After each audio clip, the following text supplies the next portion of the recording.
চলে এসেছি আজকে আবার আমি আজকে কি আছে মনে আছে আপনাদের? মহাষ্টমী। মহাষ্টমী মানেই এমন একটা জায়গা বা এমন একটা সময়, এমন একটা মুহূর্ত, যেই মুহূর্ত ধরে রাখা যায় না, পিছলে যেন হাত থেকে চলে যায়, তাই না? আসলে কি জানেন, ব্যাপারটা হচ্ছে মহাষ্টমীতে আমরা বসে আছি সেই সমস্ত কথা বলবো বলে সত্যিই যারা পিছলে চলে গেছে, যে জিনিসগুলো পিছলে চলে যাচ্ছে, কি কি জানেন? আমার, আপনার, আমাদের সকলের ভালোবাসা, আমাদের মনের মিল, আর বলতে পারেন আমাদের প্রত্যেকের সঙ্গে প্রত্যেকের বন্ধুত্ব, তাই তো? চলে যাচ্ছে কি না? যাচ্ছে তো। আসলে কি জানেন, তার কারণটা কিন্তু অন্য জায়গায়। 90s-এর কথা বা 70s-এর কথা বা আগের যুগের কথা বললে মনে হয় যে ওই তো, ওই সময় না ওটা খুব ভালো ছিল, এই সময়ও ভালো আছে, সেটা কোনো কথা না। কিন্তু তবু তবু তো মনে হয় যে কোথাও যেন একটা খামতি থেকে যাচ্ছে। যে যেই জায়গায় দাঁড়িয়ে আছি, যে যেই পথে, তার কিন্তু ওটাই মনে হয় যে আমাদের বোধহয় এইটা খামতি হচ্ছে। এটাই আসল কথা, আর কিছু নয়। যাই হোক দর্শক বন্ধুরা, আপনাদের কমেন্ট পেয়ে আমার ভীষণ ভালো লাগছে, এবং আপনাদের সকলের এই যে একটা মানে স্বাচ্ছন্দ্য বোধ আমাদের সঙ্গে জুড়ে জুড়ে থাকছেন আপনারা, সেটাও খুব ভালো লাগছে। আপনাদের কমেন্ট পাচ্ছি, আপনাদের অনেক লাইক পাচ্ছি, তার কারণ আপনাদের সবাই শেয়ার করছেন, সেই জন্যই। যাই হোক, খুব ভালো লাগছে আপনাদের সকলের সঙ্গ আমাদের সঙ্গে। আজ মহাষ্টমীর দিন আমরা সবাই মিলে খুব আনন্দ করব, মজা করব, তাই আজ আলাপ করিয়ে দিই। আমার সঙ্গে আছেন প্রথমে দেবাশিস দা, দেবাশিস বসু, যাকে আপনারা প্রথম দিন থেকে দেখছেন। ষষ্ঠী, সপ্তমী, আজ মহাষ্টমী। তো মহাষ্টমীতেও তিনি আমাদের সঙ্গে আছেন, আমরা কথা বলবো তার সঙ্গে। তবে আমাদের সঙ্গে আজকে শিল্পী হিসেবে জুড়েছেন এমন একজন মানুষ যাকে আমার বেশ পছন্দ। তার মানে গলাটা, আমি কোনো কারুর নাম করছি না, আপনারাই বলবেন তার গলার সঙ্গে কার মিল আছে, তবে আমি বেশ পাই আর কি। যাই হোক, আলাপ করিয়ে দিই স্বাক্ষর, স্বাক্ষর বসু। তো আমরা সবাই একসঙ্গে আজকে বসেছি এমন একটা বিষয় যেটা নিয়ে আমরা আজকে আড্ডা মারব, সেটা হলো পুজোর গান। আপনারা অবশ্যই এই কথাটা শুনলে ভাববেন যে পুজোর গান কোথায় হচ্ছে না? যদি কেউ বলেন হচ্ছে তো, এই তো কিছুদিন আগেই লোপামুদ্রা মিত্রের একটা কণ্ঠে একটা গান শুনলাম, ভালো লাগলো, সুন্দর, অবশ্যই সুন্দর। কিন্তু লোপামুদ্রা মিত্রর সঙ্গে পুরনো যে গানটা, মানে পুরনো গান বলতে কিছুদিন আগে দোহার যেটা পড়েছে, সেটার সঙ্গে মিলিয়ে নিয়ে গানটা হচ্ছে একত্রিত হয়ে। দোহারের গানটা লোপামুদ্রা মিত্র, এবং সে সঙ্গে অনেকে আছেন। সেটা কি পুজোর গান, ওটা দোহারের পুজোর গান ছিল, যাই হোক। তো আমি কতটা সঠিক কতটা বেঠিক সেটা তো আপনারা বলবেন, তবে তার আগে আমি কিন্তু একটু দাদার সঙ্গে কথা বলবো, অর্থাৎ দেবাশিস দার সঙ্গে কথা বলে জানবো যে আজকের যে পুজো গানটা হারিয়ে যাচ্ছে কেন, কী কারণে, কিসের জন্য এখন আর সেই পুজোর অ্যালবামগুলো হয় না। তিনি রেখেছেন নিশ্চয়ই চোখের সামনে ওই বড় বড় অ্যালবামগুলো, যেগুলো কলের গান বলতাম আমরা ছোটোবেলায়, বাজতো সেই রেকর্ডগুলো, সেগুলো কি দাদা, তাই তো? ঠিক বলছি তো? একেবারে ঠিক। পুজোর গান তখন বরাদ্দ ছিল একটা শার্ট একটা প্যান্ট, একটা জুতো, ফোসকা পড়বে পায়ে, মলম লাগিয়ে তুলো দিয়ে সেই জুতো পরে বেরোবো ল্যাংসাতে ল্যাংসাতে, ম্যান্ডেটরি। ঠিক। আমার বোন ছিল, ছিল বলছি এই কারণে ও অকালে চলে গেছে। আমাদের পরিবার বলতে চারজন, বাবা মা আমি বোন। আর তখন পাড়ায় পাড়ায় পুজো হতো না, এত পুজোর ঢল ছিল না। বাবা একটা ইম্প্রোভাইজ করেছিলেন। সেটা কীরকম, একটা লাঠি নিত, লাঠির সঙ্গে একটা গ্যাস বেলুন বেঁধে রাখতো, নিয়ে লাঠিটা উঁচু করে চলতো। যেন বাবাকে আমরা কখনো মিস করতাম না, হারানো প্রাপ্তি নিরুদ্দেশ কখনো হয়নি এই কারণে। এটা ছোটোবেলাকার সেই পুজোর ঠাকুর দেখার আনন্দ। হ্যাঁ, আর যেটা অপেক্ষা করতাম, রেডিও খুলে পুজোর এবারের নতুন গান শুনবো। আর তখন জানিস শারদ অর্ঘ্য বলে একটা পত্রিকা, সাক্ষরও জানবে, যে তখন ওইখানে তো আমাদের তো টেলিভিশন ছিল না, শিল্পীদের ছবি দেখতে পেতাম ওখানে, গানটা লেখা থাকতো, তাই না? নেশা, ওইটা শারদ অর্ঘ্যর সঙ্গে মিলিয়ে শোনা, এরকম একটা ছিল। তখন 78 RPM-এর একটা যুগ ছিল, তারপরে 33 1/3, 45 RPM। RPM মানে রেভলিউশন পার মিনিট, এগুলো জেনেছিলাম আকাশবাণীতে কাজ করতে গিয়ে। মিনি এলপি বেরোলো, কিন্তু ওই পুজোর গান অপেক্ষা করতাম। আর ওই গানটা শোনা হয়ে গেল, তখন পাড়ায় প্যান্ডেলে প্যান্ডেলে বাজছে, ওইটার সঙ্গে একটা অদ্ভুত আত্মীয়তা তৈরি হচ্ছে। আর তার সঙ্গে আমরা যেটা অপেক্ষা করতাম একটা জলসা, সেখানে ওই সব গানগুলো যখন মেন আর্টিস্টরা গাইতেন তার একটা অন্য উন্মাদনা ছিল। তারপর আমি আকাশবাণীতে জয়েন করলাম, তখনও পুজোর গান আমরা পেতাম, এলপি ফর্মে পেতাম। ওই পুজোর গান যেটা তুই বললি নিপা একটু আগে, যে এখন সিঙ্গলসে চলে গেছে। আগে যেমন আমরা পুজোর গান পেতাম এই পিঠে একটা, ও পিঠে একটা, দুটো। আবার আরেকটা মজা ছিল টেস্ট রেকর্ড। স্বাক্ষর দেখেছিস কোনো দিন? TEST, ওটার মজাটা ছিল ওটার এক পিঠে রেকর্ডিং থাকতো, আর্টিস্টের সই থাকতো, মিউজিক ডিরেক্টরের সই থাকতো, ওটা ফর অ্যাপ্রুভাল টেস্ট রেকর্ড। আমি সত্যদার গান শুনেছি ওইখানে, ওরকম হতো। তখন 78 RPM-এর একটা যুগ ছিল। তখন ধীরে ধীরে পুজোর গানের সংখ্যা, নর্মালি পুজোর গান দুটো করেই আর্টিস্টরা গাইতেন, এপিটোপিট গাইতেন। তারপরে আস্তে আস্তে তো এলপির যুগ এলো, 33 1/3। এটা করতে করতে এখন যেটা হয়েছে কালের স্রোতে, এখন মানুষের সময় কম, মানুষ বলে, করতে করতে সে এখন পৌঁছে গেছে সিঙ্গলসে। যে কথা তুই একটু আগে বললি, নিপা দোহার একসঙ্গে মিলেমিশে এই যে গান করা, হ্যাঁ। আর পুজোর গান বলে রেডিওতে একটা হতো শেষের দিকে, শারদীয় পুজোর গানের, মানে পুজোর জন্যেই ওই গানগুলো করা হতো। এখনো বোধহয় হয়।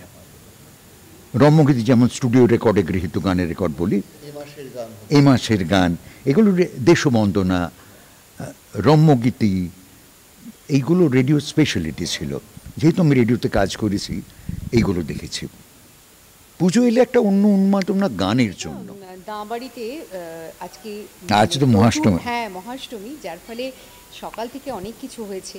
তো চলুন একবার একটুখানি দেখে নিই আমাদের পুজোর মধ্যে।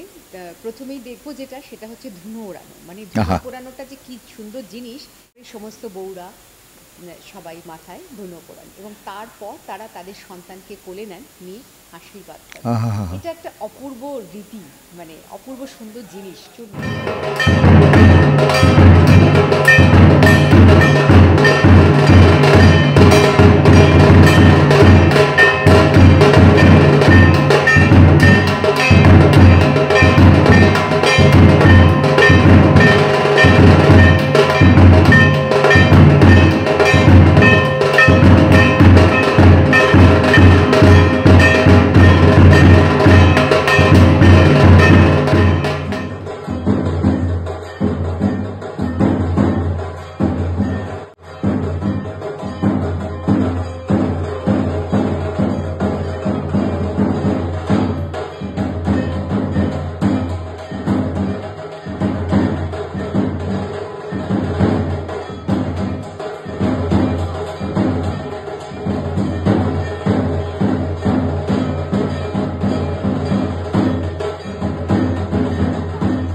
কুমারী পুজো হচ্ছে।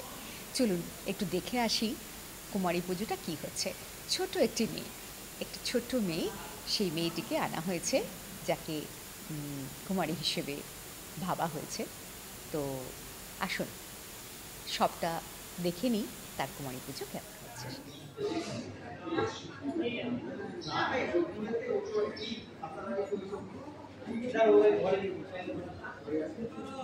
নারায়ণে সর্বশাস্ত্রী হরদেবী নারায়ণী শাসনম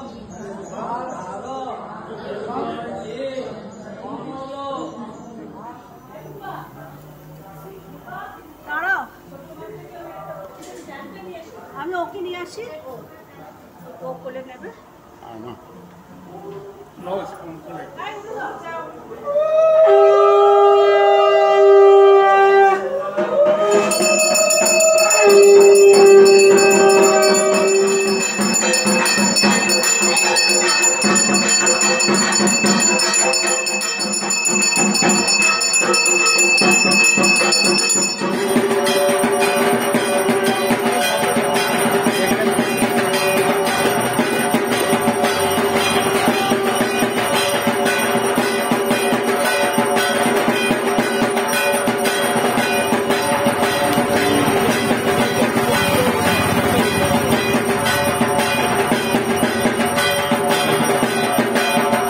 পুজো এলে একটা অন্য উন্মাদনা গানের জন্য।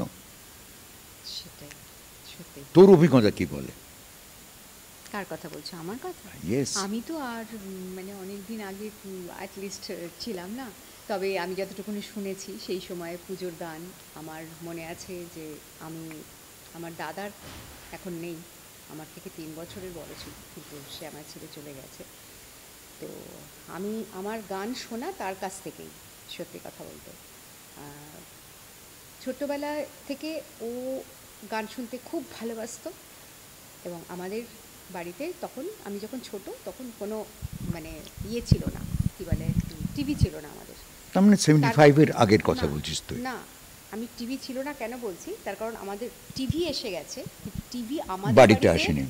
আসেনি। তার কারণ হচ্ছে বাবার এটা বক্তব্য ছিল যে আমি যেদিন মাধ্যমিক পরীক্ষা দেব তারপর বাড়িতে টিভি কিনবে। বাহ। তো সেই জন্য টিভি আমাদের আসেনি, মানে কেনা হয়নি ইচ্ছে করে পড়াশোনার জন্য। তখন আমাদের গান গান বা 2-in-1 রেডিও ইত্যাদিতেই আমরা সব কিছু শুনতাম।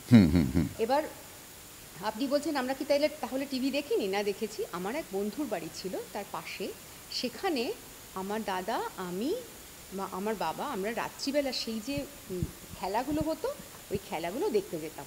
অ্যালাউ করতো? হ্যাঁ, ওইটা অ্যালাউ করতো, ওই খেলা দেখতে যেতাম সবাই মিলে একসঙ্গে, মানে ওয়ার্ল্ড কাপ আর কি।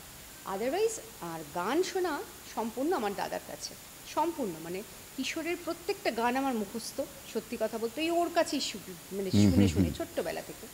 ঠিক সেরকম আবার তার মধ্যে পুজোর গানও থাকতো? সমস্তই, সবসময় পুজোর গান। আমার না, পুজোর গান ছাড়াও বসন্ত বন্দনা হতো। হ্যাঁ হ্যাঁ, আমার মনে আছে কিশোরের প্রত্যেকটা গান এরকম ওর কাছ থেকে শুনে শুনে মুখস্থ। হেমন্ত, মান্না, কার গান শুনিনি? মানে আমি ছোট্টবেলা থেকে ওই দাদার সঙ্গে থেকে থেকে একেবারে গানগুলো সমস্ত মুখস্থ আর কি বলতে পারো। তারপরে তো মা ভীষণ সুন্দর গাইতেন, ভীষণ অপূর্ব তার গলা ছিল, মানে লোকে বলবে নকল করতেন, কিন্তু মা নকল করতেন না, মার গলাটাই ছিল সন্ধ্যা মুখোপাধ্যায়। আচ্ছা আচ্ছা, অপূর্ব। তো কাজেই আমি সেরকম বাড়িরই মেয়ে, বুঝতেই পারছি, মানে গান নিয়ে আসা একেবারে। তো যার জন্য গান আমি ভালোবাসি, এবং সেই জন্য মনে হয় একটু সেই জগৎ একদম। যেমন স্বাক্ষরের বাবা শঙ্কর বসু একজন গীতিকার, সুরকার, মা হচ্ছেন সুকুমার মিত্রর মতো গুণী শিল্পীর নিজের বোন, তাই না?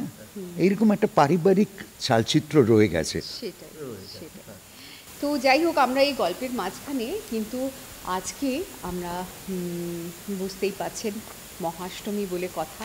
তো সেই দিনকে খুব ভালো ভালো বেশ কিছু বাছাই করা ছবি এনেছেন থার্ড আইয়ের সমস্ত ছোট ছোট বাচ্চারা, যারা আপনাদের এতদিন ধরে দেখাচ্ছে প্রত্যেকবার। চলুন একবার একটুখানি ঘুরে দেখতে আসি।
দেখব আমাদের বিদেশের পুজো, অর্থাৎ বাইরে থেকে অনেকেই পুজো পাঠাচ্ছেন।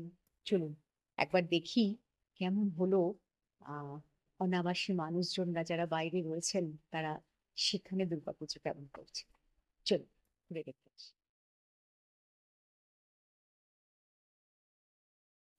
অনেকক্ষণ হলো দাদা, আমরা বেশ একটা সুন্দর আর সুন্দর তুই একটু আড্ডা আগে মারছি। বিশ্বজিৎ হ্যাঁ, চ্যাটার্জির কথা আড্ডা বলছিলি, হ্যাঁ উনিও কিন্তু বেশ কিছু গান রেকর্ড করেছেন।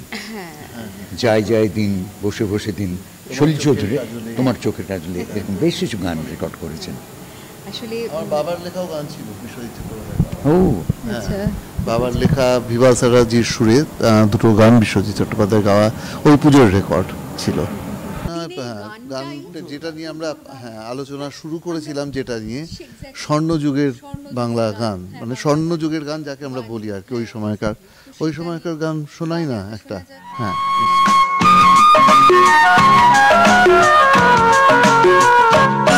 শোনো কোনো একদিন আকাশ বাতাস জুড়ে রিমঝিম বরষায় দেখি তোমার চুলের মতো মেঘ সব ছড়ানো, চাঁদের মুখের পাশে জড়ানো, মন হারালো হারালো মন হারালো, মন হারালো হারালো মন হারালো, মন হারালো হারালো মন হারালো, মন হারালো হারালো মন হারালো সেই দিন। শোনো কোনো একদিন আকাশ বাতাস জুড়ে রিমঝিম বরষায় দেখি তোমার চুলের মতো মেঘ সব ছড়ানো, চাঁদের মুখের পাশে জড়ানো, মন হারালো হারালো মন হারালো, মন হারালো হারালো মন হারালো, মন হারালো হারালো মন হারালো, মন হারালো হারালো মন হারালো সেই দিন। আরো একদিন তামসী তমস্বিনী রাত্রি, ঘুম ঘুম নিঝুম জীবন পথের সব যাত্রী, আমি একলা চলেছি নিরুদ্দেশ যাত্রী, রাত জাগা এক পাখি, শুনি জীবন জয়ের গীত গাত্রী, মনে হলো মোর দুঃখ রাতে যেমন করে ভোলাতে, মন হারালো হারালো মন হারালো, মন হারালো হারালো মন হারালো, মন হারালো হারালো মন হারালো, মন হারালো হারালো মন হারালো সেই দিন। আরো একদিন আমার খাঁচার পাখি চন্দনা গীতহীনা আনমোনা, কি যে ভাবে বসে তা জানি না, সন্ধ্যাবেলা হঠাৎ ঘরেতে ফিরে দেখি উড়ে গেছে চলে গেছে আমার খাঁচার পাখি চন্দনা, মনে হলো মোরে পিছে ফেলে যেদিন তুমি চলে গেলে, মন হারালো হারালো মন হারালো, মন হারালো হারালো মন হারালো, মন হারালো হারালো মন হারালো, মন হারালো হারালো মন হারালো সেই দিন। শোনো কোনো একদিন আকাশ বাতাস জুড়ে রিমঝিম বরষায় দেখি তোমার চুলের মতো মেঘ সব ছড়ানো, চাঁদের মুখের পাশে জড়ানো, মন হারালো হারালো মন হারালো, মন হারালো হারালো মন হারালো, মন হারালো হারালো মন হারালো, মন হারালো হারালো মন হারালো সেই দিন। সেদিন কেন এই গান শুনলে আজও মন হারিয়ে যায়। আচ্ছা, তোর গান শুনতে শুনতে আমার যেটা মনে হচ্ছিল, আপন মনের চারণ ভূমি, মনের খোলা দিগন্ত, সুরের আকাশে শুকতারা তুমি, আমাদেরই হেমন্ত। কি অসামান্য ট্রান্সপোজিশনের গান। সলিল চৌধুরী একটা কথা বলতেন, সাকর এত ফ্লুয়েন্ট, এত আনন্দ করে গাইলো। সলিল চৌধুরী একটা কথা বলতেন হেমন্ত মুখোপাধ্যায় সম্বন্ধে, বলে ঈশ্বর যদি কোনোদিন গান করতেন তাহলে হেমন্তদার কণ্ঠে করতেন। যেমন সত্যজিৎ রায় উত্তম কুমার সম্বন্ধে বলেছিলেন চলে যাবার পরে, নায়ক চলে গেল। এই যে অ্যাসেসমেন্টগুলো, দেখ যেটা নিপার কথা, এত সুন্দর একটা সাবজেক্ট, এটা ভীষণ নস্টালজিক করে। তো আমার মনে হয় তখন পুজোর গানের জন্যে আমাদের অপেক্ষা থাকতো, আর এখন অনেক গানের মধ্যে পুজোর গানও হয়। তফাৎটা প্রাচুর্য যখন এসে যায় না, তখন সারল্য একটু অভিমান করে দূরে সরে যায়। ওইখানে হয়তো আমাদের, তাই না নিপা, হ্যাঁ সত্যিই তাই, আমাদের দেখো আড়ম্বরে একটু বেশি মেতে উঠি। আমরা, তবে সেরকম জায়গাটা না পাওয়ার দুঃখটা আলাদা, সেটা অন্য। কারণ তখনও অনেক মানুষই গান করতেন, সবাই কি আর সেই জায়গা পেয়েছেন? অনেকেই ভালো গান করতেন, পাননি। দুঃখটা হচ্ছে সেটা নয়, অনেক ভালো ভালো সৃষ্টি যেগুলো হারিয়ে যাচ্ছে, লোকের কাছে পৌঁছচ্ছে না, এটা হচ্ছে মেন দুঃখের একটা জায়গা। কত কষ্ট করে একটা গান তৈরির পেছনে তো অনেকের অবদান থাকে, একজন লিখছেন, একজন সুর করছেন, মিউজিক অ্যারেঞ্জমেন্ট করছেন, একজন রেকর্ড করছেন, মিক্স করছেন, এত কিছুর পরে গানটা মানুষের কাছে পৌঁছচ্ছে না গিয়ে, এইটা হচ্ছে দুঃখের। এবার পৌঁছানোর পরে মানুষ সেটা নেবেন কি নেবেন না সেটা পরের কথা। সেই হয়তো একটা গান তৈরি হয়েছে একজনকে ভেবে, ফ্লোরে গিয়ে ডিসিশন নিলেন কর্মকর্তা, তিনিও হয়তো মিউজিক বোঝেন, তো বললেন না এই গানটা এটা তুই না অমুক গাইবে। এটাও হয়েছে, বুঝতে পেরেছিস? একটু এগিয়ে যেমন মানাদের কাছে শুনেছি, কোনো একটা হিন্দি ফিল্মের গান অনেক দিন ধরে রিহার্সাল করেছেন, করে বা স্টুডিওতে যাচ্ছেন, হঠাৎ স্টুডিও থেকে ডান দিকে, তার আগে ডান দিকে ঢুকে গেল, বলে এদিকে কোথায় যাচ্ছেন শচীনদা? ও তো রফির বাড়ি। বলে হ্যাঁ ওকে তো তুল দিয়ে, ওই তো গাইবে। বলে তাহলে আমাকে এতদিন রিহার্সাল করালেন। বলে দেখছিলাম গানটা কেমন হয়। কিন্তু এদের মধ্যে একটা অদ্ভুত ব্যাপার ছিল, মানাদি বললেন that was A correct decision, ওটা মোহাম্মদ রফিরই গান। আসলে তফাৎটা কোথাও, আসলে হ্যাঁ গানের জন্য কোনো কম্প্রোমাইজ করতেন না। দুটো শব্দ আমি বলবো, দেখ নিপা, আমি যেটা মনে করি সুযোগ সন্ধানীদের মহা মিছিলে কখনো কখনো দলছুট সুযোগ্য সন্ধানীর দেখাও মেলে। তখন সুযোগ্য সন্ধানী ছিল মানুষ, তুই দেখবি যে ঠিক জায়গায় প্লেস করে। এবং এরকম ছিল কি তার সহমর্মিতা, ধনঞ্জয় ভট্টাচার্য শুনেছি এক সময় তার এত গান, এত সুপারহিট, অমুক যদি না গায় আমি ওর সঙ্গে কাপলিং করতেও রাজি আছি, ও না, ওকে যদি তুমি চান্স না দাও তাহলে আমিও গাইব না। একদিন দ্বিজেন্দা বলছিলেন সত্য চৌধুরীর কথা, মানে এই সহমর্মিতা ছিল এবং থাকবে, এটাই আশা করি। সেটাই সব থেকে বড় কথা হলো মহাষ্টমীর এমন একটা জিনিস যেটা সন্ধিক্ষণে হয়, অর্থাৎ সন্ধি পুজো, যেটা না দেখলে সত্যিই ভালো লাগে না। আর সন্ধিক্ষণটা সত্যি আমাদের প্রত্যেকের কাছে একটা ভীষণ ভীষণ, মানে বলতে পারেন এমন একটা জিনিস পাওয়া, যে সময়টা মনে হয় ওই সন্ধিক্ষণেই আমরা এটা করব। ঠিক সেই সন্ধিক্ষণে আমরা অনেক সময় অনেক কিছু কাজ করে থাকি। তো এই সন্ধিক্ষণ হচ্ছে মায়ের সন্ধি পুজো, যেখানে 108টা প্রদীপ জ্বালানো হয়, 108টা পদ্ম দিয়ে মাকে পুজো করা হয়, তাই তো? আসুন চলুন দেখে নিই একবার দামারির সন্ধি।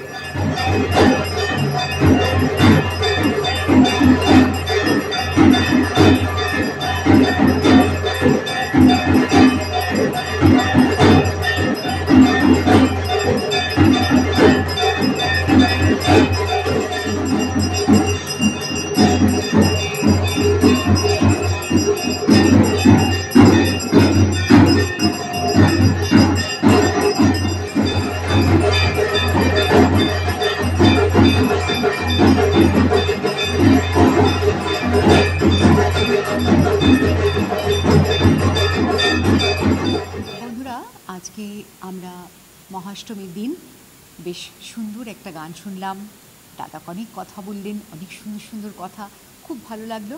আশা করি আপনাদেরও ভালো লেগেছে। তাই ভালো লাগলে, যেটা সবসময় বলে থাকি, অবশ্যই কিন্তু আমি জানি অনেকেই ব্যস্ত, তার মধ্যে একটা লাইক কিন্তু প্লিজ করে দেবেন। তার কারণ একটা লাইক করলে, আপনারা একটা লাইক করলে, একটা কমেন্ট করলে, জানেন আমরা না আনন্দ পাই। আমরা মনে করি যে বাহ কী সুন্দর আপনি আমাকে একটা কমেন্ট করেছেন, এবং সেই কমেন্টটা পেয়ে আরও একজন মানুষ উৎসাহিত হয় এবং আমি পরের কাজটার জন্য উৎসাহিত হই। তাই জন্য অবশ্যই কমেন্টটা করবেন। আর অবশ্যই যারা যারা নতুন দেখছেন এই চ্যানেলটি, তারা সাবস্ক্রাইব করতে একদম ভুলবেন না। তার কারণ এই চ্যানেলটি আপনারা সাবস্ক্রাইব করছেন এই জন্য যে আপনি আমাদের সদস্য হচ্ছেন। আপনি তার জন্য আপনাকে কোনো পয়সা দিতে হচ্ছে না, একদম ফ্রি। এই সাবস্ক্রিপশনে কোনো পয়সা লাগে না।